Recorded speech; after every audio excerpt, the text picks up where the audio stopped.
The oldest man at the table had been asleep for most of dinner, his silver head tilted toward the high back of his chair while 20 members of the Delaney family passed food, exchanged old jokes, and tried to decide whether I was worthy of marrying their youngest daughter. I had nearly convinced myself that he would sleep through dessert when his eyes opened and fixed directly on me. He did not look confused. He looked relieved. "Andrew," he said, and every fork in the dining room stopped moving. Grace's fingers tightened around mine beneath the table. My name was not Andrew. It was Nathan Cole, and until 4 days earlier, I had never met anyone in the Delaney family. I had been hired through a private social agency to pose as Grace's fiancé for one weekend because her parents refused to accept that a 32-year-old woman could attend her sister's wedding without being treated like a family emergency. The rules were simple: hold her hand, remember our invented history, survive one formal dinner, and disappear before Monday morning. Then the old man pushed himself upright and asked the question that changed the entire room.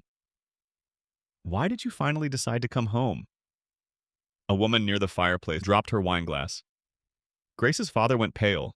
Her uncle stood so quickly that his chair struck the wall behind him. The old man continued staring at me with eyes made sharp by something stronger than age.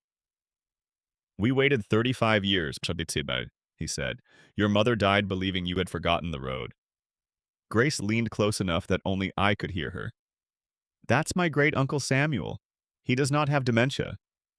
I looked around the table. No one laughed, no one corrected him. They were all watching my face as though it belonged to someone they had buried without a body. "Sir," I said carefully, "my name is Nathan." Samuel shook his head. "That is what they called you after they sent you away." "Sent you away?" Grace's father, Robert Delaney, stepped toward him. "Uncle Samuel, you are tired." "I am old, Robert. I am not blind." Samuel reached across the table. When I placed my hand in his thumb moved over a crescent-shaped scar near my wrist. The scar had been there for as long as I could remember. My mother said I received it during a childhood accident, though she could never explain exactly what happened. Samuel began to cry. "You got this climbing the iron fence behind the orchard," he whispered. "You were 11. Your mother tore her dress wrapping your arm." The room seemed to tilt beneath me. I withdrew my hand. "I did not grow up here."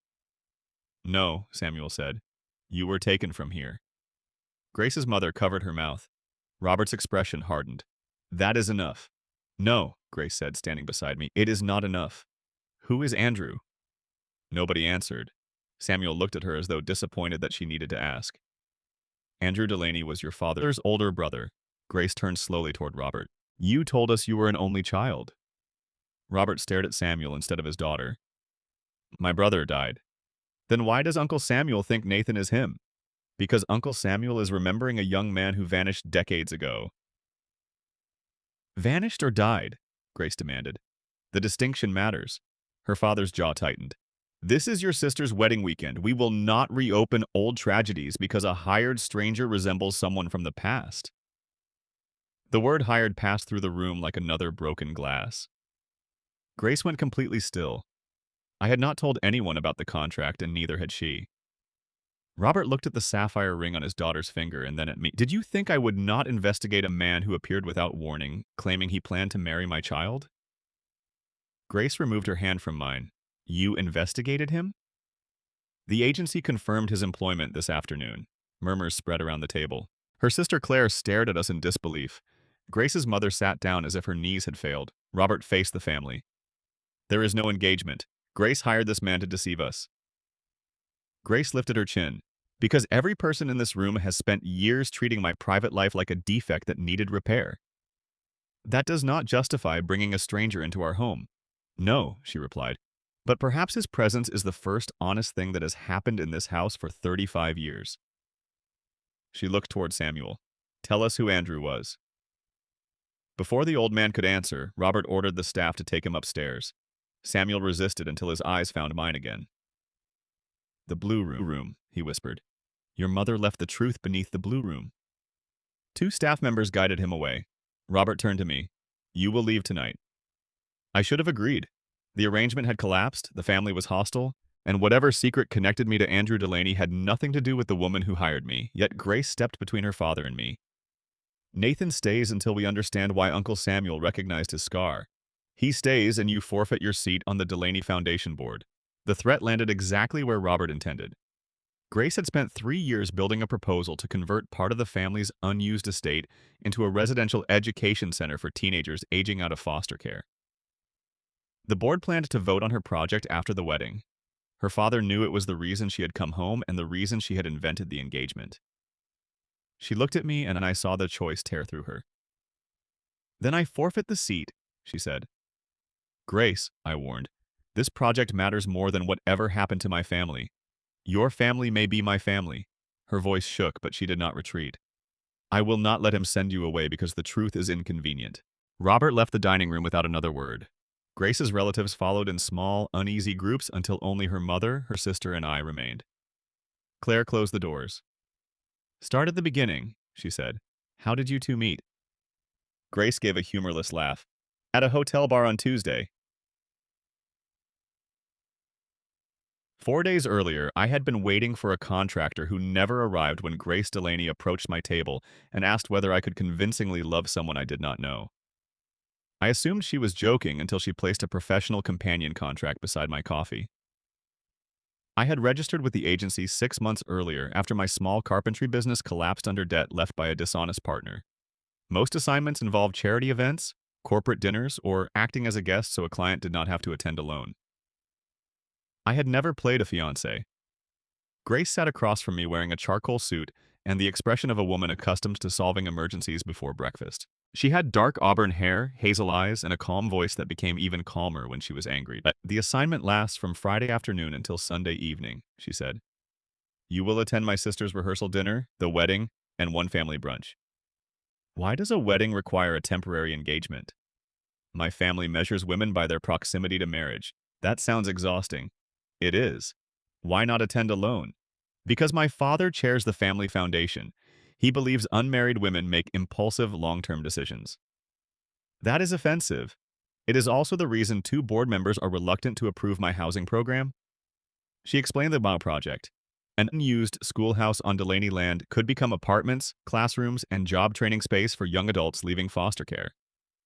Grace had secured grants and community partners, but her father argued that her personal life proved she lacked stability. "You plan to change his mind by pretending to be engaged," I said. "I plan to remove the argument long enough for the board to evaluate the project on its merits." "What happens after the vote?" "We announce that the engagement ended privately. That will prove your father right about instability. By then the funds will be protected." She slid the payment page toward me. The amount was enough to keep my apartment and reopen my workshop. "You chose me because I need money. I chose you because your profile says you restore historic houses, you have no criminal record, and former clients describe you as calm under pressure." That is the least romantic explanation for choosing a fiancé I have ever heard. Romance is not required. Physical contact?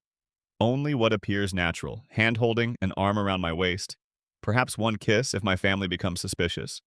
Who determines suspicion? I do. Convenient. You can refuse any contact. She tapped the final page. No promises outside the agreed story. No emotional expectations. No attempt by either party to continue the relationship after the contract ends. You included a clause banning feelings. I included a clause preventing confusion. I should have walked away. Grace was controlled to the point of severity, and the role risked humiliating both of us. But beneath the polished sentences, I noticed that she had folded and unfolded the corner of the contract until the paper had become soft. She was afraid, though not for herself. The project mattered to her. I understood what it meant to watch a good idea fail because someone with more power preferred an easier lie. "I need to know who I am pretending to love," I said. Her eyes lifted. "Is that a yes?" "It is a conditional yes." "What conditions?" "You answer questions honestly. If I am entering a hostile family, I need to understand the terrain." "Agreed. And if anyone asks me to invest money, sign documents, or agree to an immediate wedding, I develop a sudden fever." "Acceptable. One more thing." "What?" "Stop looking at this like a legal operation. People do not believe in engagement because the facts match. They believe it because 2 people notice each other." Her gaze held mine for a second longer than necessary. "Then notice carefully," she said. The next morning, we met at a jeweler. Grace rejected every large diamond because she said her family would know she hated them. She chose a vintage sapphire surrounded by tiny white stones. When I slipped it onto her finger to check the fit, her hand trembled. Too small? I asked. No. Too expensive? That would be your concern. I am paying. You are nervous. I am considering how many questions my mother will ask. You are not nervous about the questions. She withdrew her hand. You have known me 24 hours. Long enough to know you answer quickly when you are confident and precisely when you are afraid. That is irritating. It may help us look engaged. We spent the afternoon inventing our relationship. We had met 10 months earlier while I restored a community theater funded by her foundation. Our first date took place at a small restaurant near the Chesapeake Bay. I proposed after building her a reading bench from wood recovered from the theater. That is sentimental, she said. Your mother needs to believe you accepted. What did you say during the proposal? I had not planned that detail. Your family will ask. Say something architectural. I am a carpenter. Something about foundations. I looked at her across the cafe table. I would say you spend your life creating safety for people who have never had it, but you rarely let anyone create safety for you. I would tell you that I do not want to protect you by controlling your choices. I want to stand beside you while you make them. Then I would ask whether you would trust me with the ordinary parts of your life, not only the parts that need rescuing. She stared at me. That is too intimate. Is it inaccurate? We are inventing a relationship. The best lies borrow something true. She lowered her eyes to the sapphire. Use a shorter version at dinner. During the drive to Delaney Ridge on Friday, Grace described every relative we would meet. Her mother, Margaret, managed the estate and avoided conflict until avoidance became its own form of control. Her father, Robert, ran the vineyard, the foundation, and nearly every family decision. Claire, the bride, was kinder than the rest but exhausted by years of keeping peace. Great-uncle Samuel was the last surviving member of her grandfather's generation. And your father's siblings? I asked. He has none. No cousins from his side? A few distant relatives. That seems unusual for a family large enough to fill a private dining room. She looked through the windshield. My father dislikes discussing his childhood. I thought of my own father, David Cole, who had raised me alone after my mother died. He had been loving, hardworking, and almost completely silent about everything before my birth. When I asked about grandparents, he said they were gone. When I asked where he grew up, he answered, far from where we belong. He died in a construction accident when I was 16, leaving behind a locked trunk I never managed to open, and a warning from his attorney not to search for people who had chosen to forget us. You are quiet, Grace said. Your family history reminded me of mine. You said your father died when I was 16. And your mother? 4 years earlier. Who raised you? My father until he died. Then his friend Marcus. Are you close? We speak on holidays. He believes attachment creates expectations. That explains the companion agency. You hired me. I was referring to why the work suits you.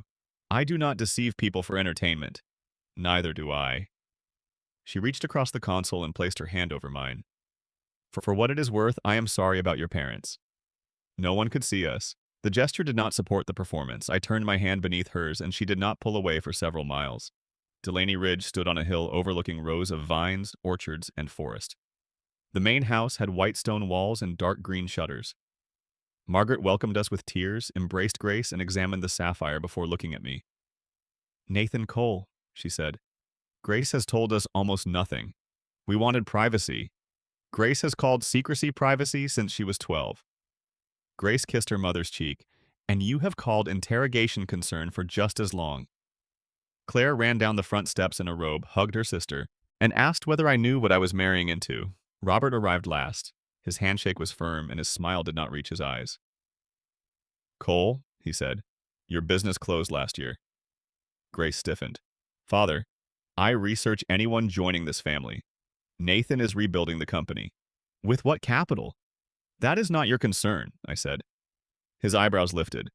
Grace squeezed my arm, but I could not tell whether she was warning or thanking me. Everything affecting my daughter concerns me, Robert replied. That belief is why she hid the engagement. I smiled politely. Perhaps we should begin again. He did not like me, but for the first hour he seemed to accept the role. I answered questions about restoration, described our fictional meeting, and remembered that Grace drank tea without sugar but added honey when she had a headache. When Margaret brought coffee, I replaced Grace's cup with tea before she asked, her mother noticed. So did Grace. You remembered? She whispered. A fiancé should. There is no audience close enough to hear us. I still remembered. Her expression softened before Claire called us into the dining room. Samuel sat at the head of the second table, apparently asleep. The conversation moved through wedding schedules, vineyard business, and family gossip. Aunt Lydia asked where I proposed. Grace told the story of the reading bench. When she repeated my proposal words, her voice changed. He said he did not want to make choices for me. He wanted to stand beside me while I made them. Margaret pressed a napkin to her eyes. Robert watched us with suspicion. Beneath the table, Grace found my hand. I reminded myself that touch was part of the job. Then Samuel opened his eyes and called me Andrew. After the dinner collapsed, Grace, Claire, Margaret, and I remained behind. Margaret locked the doors. Andrew was Robert's brother, she said quietly. Older by 5 years. Grace stared at her. You knew? I knew he existed. I did not know what happened. Father told me he was an only child. Your grandfather forbade the family from speaking Andrew's name. Why? Margaret looked toward the hall. He was accused of setting fire to one of the vineyard warehouses. 2 workers died. The evidence suggested he stole money from the payroll office before the fire. Did he? I asked. Samuel never believed it. Neither did Andrew's mother.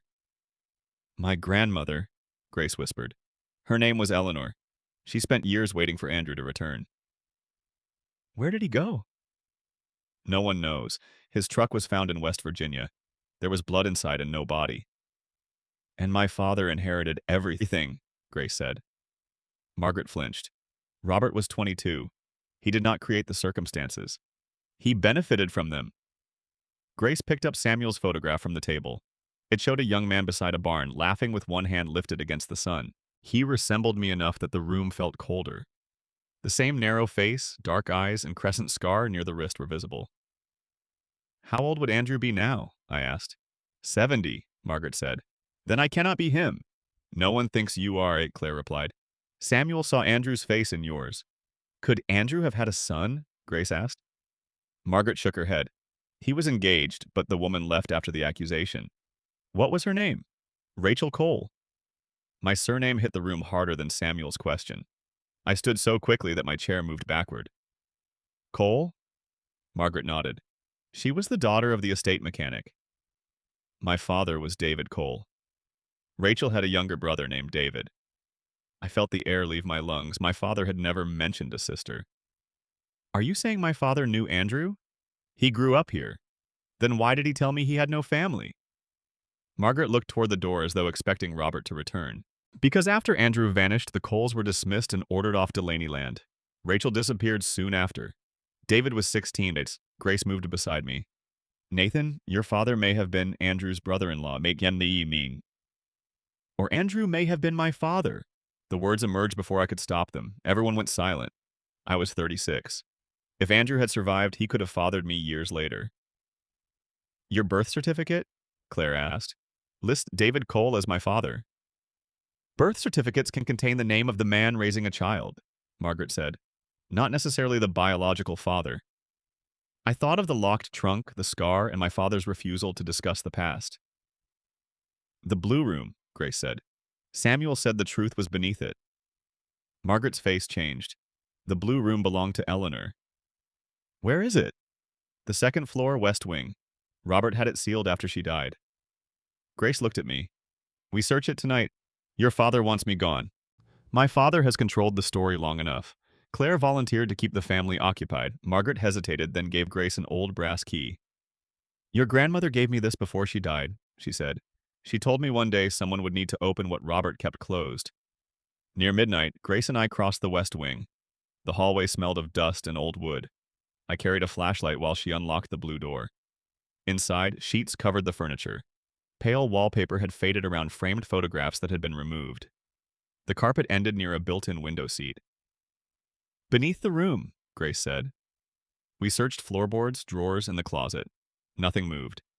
Then my flashlight passed over a carved crescent on the underside of the window seat, the same shape as the scar near my wrist. I pressed it. A wooden panel opened, revealing a narrow compartment. Inside lay a metal box, a bundle of letters, and a small cassette recorder. Grace picked up the first envelope. It was addressed to David Cole. The handwriting belonged to someone named Rachel. David, if Andrew reaches you, take the boy and leave. Robert knows the warehouse fire was caused by the illegal fuel barrels he stored there. Andrew found the records and planned to tell Samuel. Robert struck him in the office and left him inside when the fire began. Andrew escaped, but Robert has blamed him for everything. I threatened to have me arrested as an accomplice if I refused to say Andrew stole the payroll. I am pregnant. Andrew says the child must never carry the Delaney name while Robert controls the family. If anything happens to us, raise him as your own. I stopped breathing. Grace read the final line again. Raise him as your own. The letter was dated 7 months before my birth. My hand shook as I opened the next. It was written by Andrew. David, Rachel is ill. The doctors say the pregnancy has weakened her heart. If she survives, we will leave the country. If she does not, promise me you will protect Nathan. I cannot return while Robert has the sheriff and the family attorneys on his side. I have hidden copies of the fuel invoices and the payroll records in Eleanor's room. The warehouse deaths were not murder, but Robert's greed caused them, and he let 2 men die rather than expose the illegal storage. I will find a way to clear my name. Until then, Nathan is safer believing you are his father. My knees weakened. I sat on the dusty floor. Grace knelt beside me without speaking. The letters explained the rest. Rachel died 3 days after giving birth. Andrew tried to retrieve me but was attacked on the road. David found him alive and drove him to a private clinic under another name. Andrew suffered a head injury and disappeared from the clinic before David returned. No confirmed trace of him appeared again. David took me to Ohio, changed our records, and raised me as his son. The cassette contained Eleanor's recorded testimony. Her voice trembled but remained clear. Robert admitted that he stored untaxed fuel in the warehouse and struck Andrew when confronted. He believed Andrew died in the fire. When Andrew escaped, Robert accused him publicly and threatened Rachel and David. I remained silent because Robert promised he would send David to prison and take Rachel's baby. I told myself I was protecting my grandson. In truth, I protected the son who frightened me and abandoned the son who needed me. Grace covered her mouth. My father knew. He created the lie. Beneath the recorder were invoices, photographs of the fuel barrels, statements from one surviving worker, and a document transferring Eleanor's voting shares into a trust for the lawful child of Andrew Delaney and Rachel Cole. If valid, I held enough shares to challenge Robert's control of both the vineyard and foundation. This is why he wanted you gone, Grace said. He researched me and saw the name Cole. He may not have known who I was until Samuel recognized me. Now he does. A sound came from the hall. The blue room door closed. Robert stood inside, holding the key. Give me the box, he said. Grace rose. You let the family believe Andrew killed 2 men. Andrew was reckless. You stored fuel illegally and caused the fire. I built this vineyard after he abandoned it. You stole his life. Robert's gaze moved toward me. David was supposed to keep the boy away. He kept me alive. He also understood that reopening the scandal would destroy every Delaney employee and every family connected to the vineyard. That was the threat you used for 35 years, Grace said. Do not use it again. Robert extended his hand. The box. No. She placed herself between him and me. You are protecting a man you met 4 days ago. I am protecting the truth from a man who has hidden it my entire life. I was hired to deceive us. And you have deceived us since before I was born. His face hardened. If those papers become public, the foundation's accounts will freeze, the schoolhouse project will die, Claire's wedding will become a media circus. Your mother will lose the home she spent her life preserving. Grace looked at the evidence, then at me. Robert had chosen each consequence carefully. You can protect them, he continued. Give me the box. Nathan leaves with enough money to rebuild his business. The board approves your project. Everyone gets what they wanted. Except Andrew, I said. Andrew is likely dead. Then his name matters more, not less. Robert reached for the box. Grace pulled it away. No. Think about the children you claim to care about. The manipulation struck its target. Her project could house dozens of young people. Exposing Robert might delay it for years. I touched her shoulder. Grace, give me the documents. She turned, shocked. What? Give them to me. You cannot seriously consider his offer. I am not. I took the box. But the decision should not be yours alone. Robert relaxed slightly. I removed my phone from my pocket. The recording app had been running since he entered. You admitted enough. His expression changed. He lunged toward me. I stepped back, but he struck my wrist and the box fell. Papers scattered. Grace grabbed the cassette while I blocked Robert from reaching it. He shoved me against the window seat. The old wood cracked. Grace ran to the door, but it was locked. She pulled the fire alarm beside the hallway bell system. A siren erupted through the house. Robert caught her arm. I drove my shoulder into him, forcing him away. The door opened from outside. Claire, Margaret, Samuel's nurse, and several relatives crowded the hall. Robert froze with one hand gripping my jacket. Samuel stood behind them in a robe, leaning on his cane. "You locked Andrew in once," he said. "You will not lock his son in too." Robert released me. Grace carried the evidence into the hall. "Well, call the police," she told Claire, "and call the foundation's attorney, not father's attorney, the independent counsel." Robert attempted to deny everything, but the recording, Eleanor's testimony, and the original records ended the argument. Samuel confirmed that Andrew had shown him the fuel invoices before the fire. Margaret admitted she had seen Robert burn letters from Rachel years later. The police took possession of the box before dawn. Robert was not arrested immediately, but he was ordered to remain available while investigators reopened the warehouse case, the fraud allegations, and Andrew's disappearance. The family gathered in the drawing room as sunlight entered through the tall windows. Claire's wedding was scheduled for that afternoon. She sat beside Grace, still wearing her robe, and said, "We are not canceling." Margaret stared at her. "Your father may be charged. And marrying the man I love is not an endorsement of father's choices." She looked at Grace. "We have spent too many years letting secrets decide which days we are allowed to live." The ceremony moved to a smaller garden away from reporters. Grace and I sat together in the back row. Our false engagement had been exposed, but her family no longer seemed interested in judging it. During the vows, she slipped her hand into mine. "No audience needs convincing," I whispered. "I know." "Then why are you holding my hand?" "Because I want to." That answer frightened me more than Robert's threats. After the ceremony, Samuel asked to speak with me beneath the old oak tree. He carried a sealed letter addressed to Nathan. "David sent this to Eleanor after your father disappeared from the clinic," he said. "Robert intercepted most of their correspondence. I found it years later, but did not know where you were." I opened it. Nathan, if you ever learn that I was not your biological father, remember this. Biology explains how you arrived. It does not measure who stayed awake when you were sick, taught you to read, or feared every day that the truth would take you away. Andrew loved you before he vanished. Rachel loved you enough to trust me. I loved you enough to become the father you needed, though fear made me hide more than I should have. Do not let the Delaney name erase the Cole life we built. You are not half of either family, you are the whole of both. I read the last lines twice before folding the letter. "He was my father," I said. "Yeah," Samuel replied. "So was Andrew, in another way."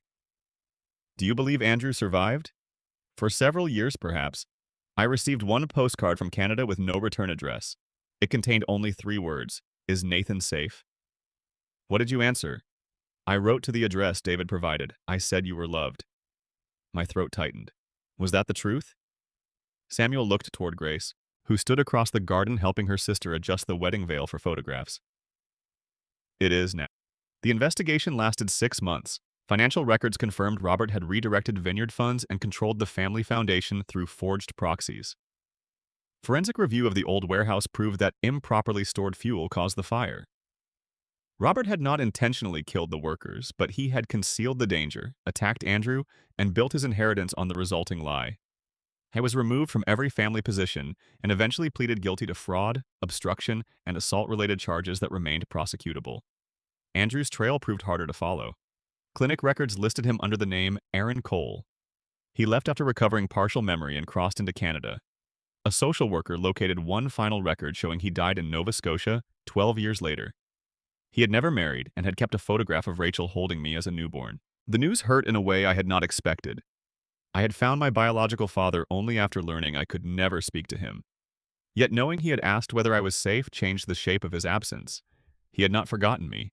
He had been injured, frightened, and lost inside another name.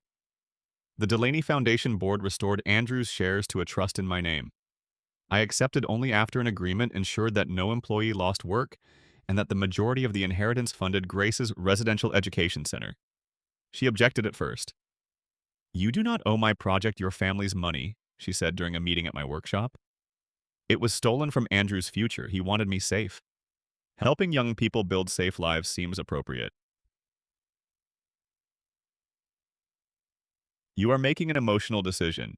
So are you every time you pretend budgets are neutral? She smiled despite herself. You have become difficult. You hired me because you needed someone convincing. We had returned to being friends, or something close enough to friendship that neither of us named the difference. Once a week, she visited the workshop to review renovation plans.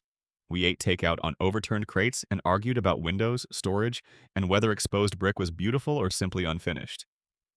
The contract was gone. The sapphire ring remained locked in my desk. Neither of us discussed the night she held my hand at the wedding. I told myself she needed distance from the scandal.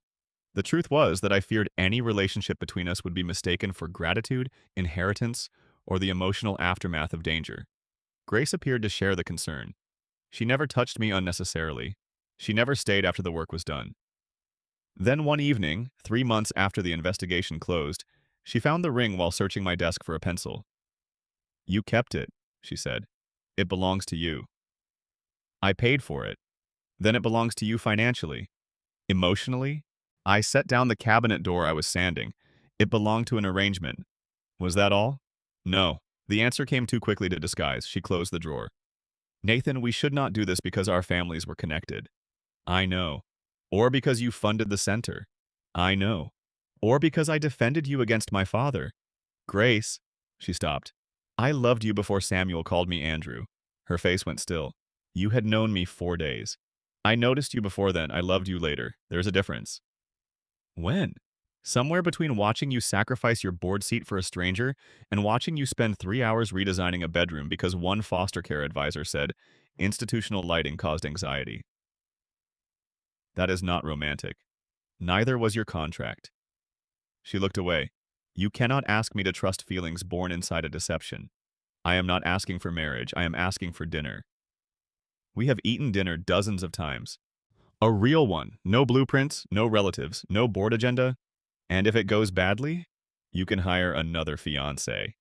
She laughed, then immediately tried to stop. That was not funny. It was slightly funny. Her expression softened. One dinner. Friday? 7. Should I bring the ring? Absolutely not. Our first real date took place at a restaurant near the river, far from Delaney Ridge. Grace wore a red dress instead of the neutral colors she preferred at work. I forgot 3 sentences while looking at her. You are nervous, Jedian, she said. I am trying to answer precisely. That means you are afraid? You remembered.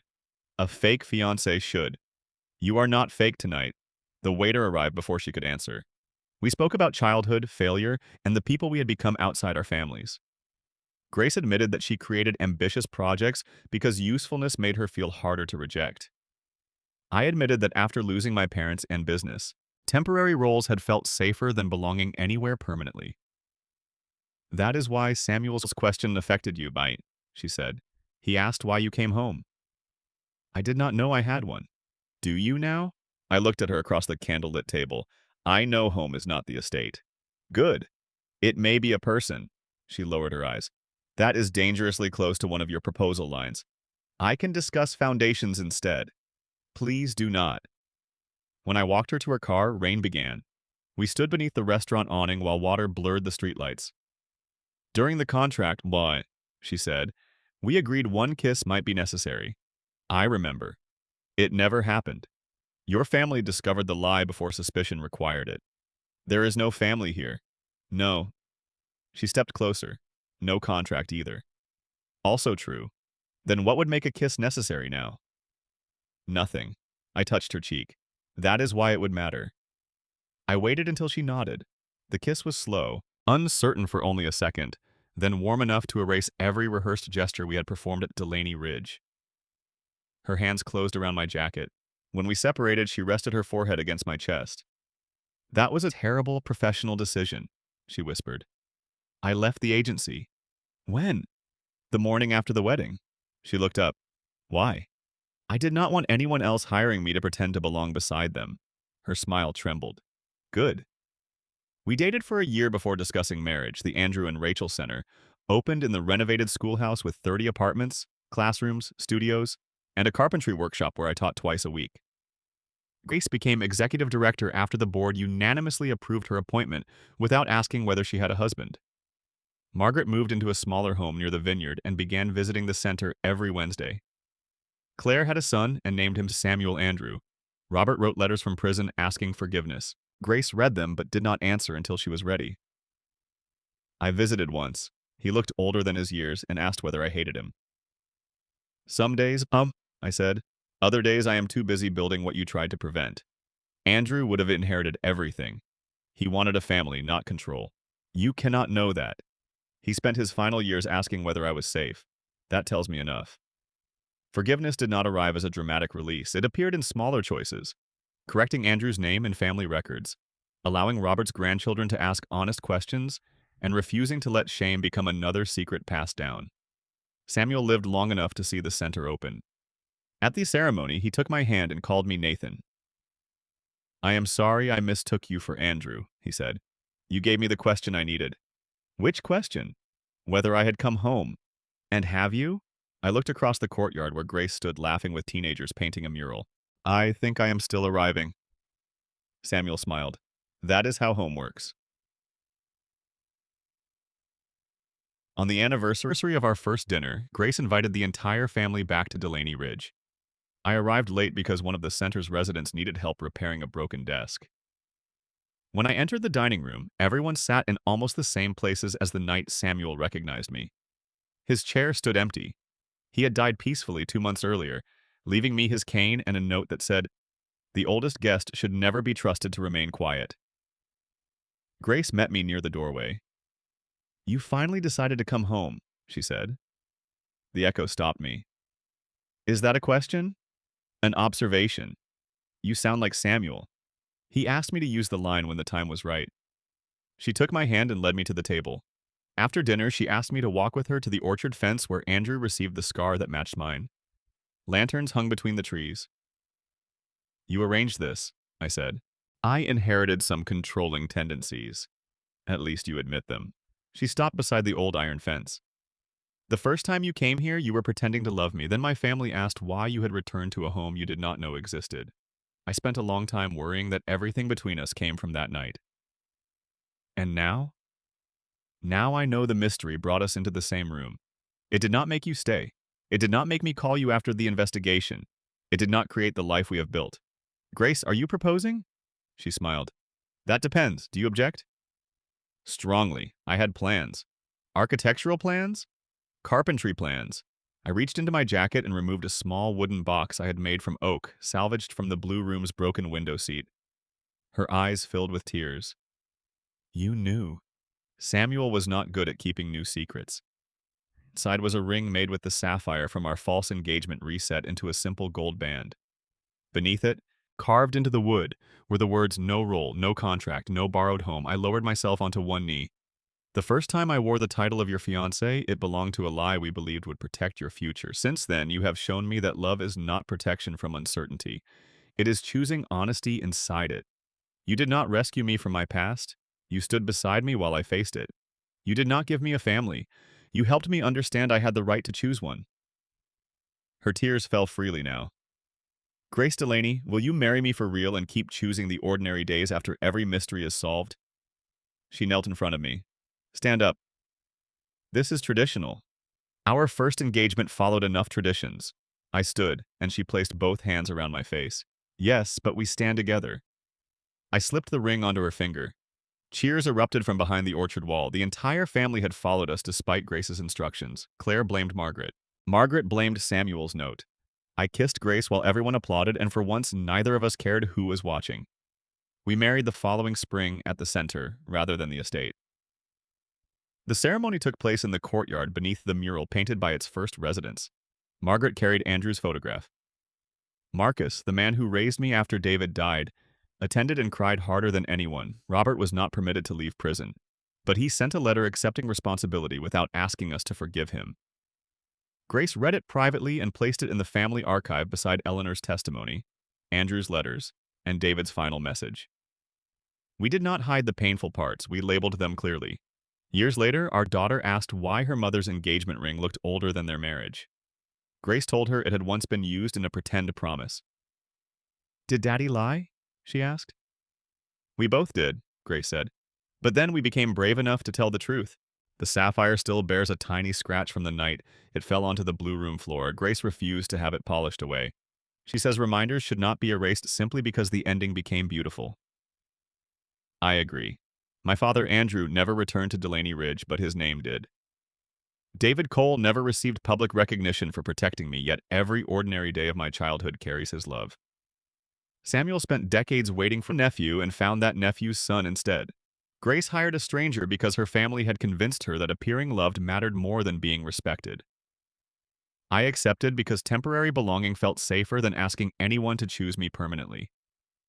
We both believed we were controlling a lie. Instead, one old man looked across at dinner table and asked why I had finally decided to come home. At the time, I thought he had mistaken me for someone else. In a way, he had. He saw Andrew's face, Andrew's scar, and Andrew's unfinished return. But perhaps he also saw something I could not yet recognize. A man standing at the edge of a family, frightened of wanting a place inside it. Home did not become mine because of blood, inheritance, or a restored surname. It became mine because Grace stood beside me when leaving would have protected her ambitions, because Margaret opened the room her husband had sealed, because Claire refused to postpone joy until every scandal ended, and because Samuel called me Nathan before he died. Most of all, it became mine because after the contracts, accusations, investigations, and old photographs were put away, Grace and I continued choosing each other when there was no audience left to convince. That is what home means to me now. It is not where someone assumes you belong. It is where someone knows exactly who you are and still makes room at the table. And every year when our family gathers for dinner, Grace leaves Samuel's chair empty until the meal begins. Then she places a photograph of him on the seat and whispers the answer, I wish I could have given him that first night. I came home because someone finally told me the truth. I stayed because someone loved me as myself. If this story reminded you that belonging is chosen through truth rather than inherited through a name, subscribe and share it with someone who is still searching for home. And tell me in the comments, would you have stayed after an old stranger recognized you as a missing relative? Or would the family's secrets have made you walk away?